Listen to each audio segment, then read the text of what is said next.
क्या आप जानते हैं कि भगवान शिव का तीसरा नेत्र केवल विनाश का प्रतीक नहीं, बल्कि अज्ञान को जलाकर सच्चे ज्ञान का प्रकाश देने वाला दिव्य द्वार है? आज हम जानेंगे शिव के तीसरे नेत्र का जन्म कैसे हुआ और इसे विनाश से क्यों जोड़ा जाता है। भगवान शिव का तीसरा नेत्र त्रिकालदर्शिता का प्रतीक है, यानी भूत, वर्तमान और भविष्य का ज्ञान। मानव शरीर में इसे आज्ञा चक्र से जोड़ा जाता है, जो हमारी चेतना के उच्चतम स्तर को दर्शाता है। एक बार माता पार्वती ने मजाक में भगवान शिव की दोनों आंखें बंद कर दी।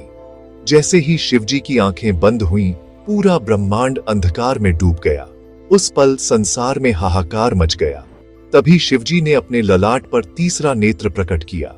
इस नेत्र से प्रकाश फूटा और समस्त ब्रह्मांड पुनः जीवित हो उठा। तब शिवजी ने पार्वती को बताया, मेरी दोनों आंखें सूर्य और चंद्र के समान हैं, लेकिन तीसरा नेत्र सत्य का प्रकाश है, जो सृष्टि को बचाए बिना नहीं रह सकता। एक और प्रसिद्ध कथा में जब कामदेव ने शिवजी को प्रेम बाण से विचलित करने की कोशिश की, तो शिवजी ने क्रोधित होकर अपनी तीसरी आंख खोल दी। उसकी ज्वाला से कामदेव भस्म हो गए। इस घटना से पता चलता है कि शिव का तीसरा नेत्र केवल बाहरी नहीं, बल्कि आंतरिक अशुद्धियों, वासना, मोह और अहंकार को भी नष्ट करता है। शिव जी की तीसरी आंख तब खुलती है जब अधर्म बढ़ जाता है, अहंकार चरम पर होता है या अत्याचार असहनीय हो जाता है। यह नेत्र उन तत्वों को भस्म कर देता है जो संतुलन को बिगाड़ते हैं।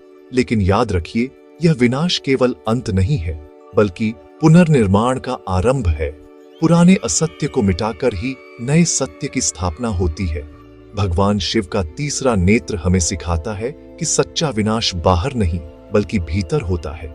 जब हमारी वासना, मोह और अहंकार जलते हैं, तभी चेतना का द्वार खुलता है और वही हमें सत्य और ज्ञान की ओर ले जाता है। तो मित्रों, शिव का तीसरा नेत्र केवल विनाशक नहीं, बल्कि प्रकाश और जागरण का प्रतीक है।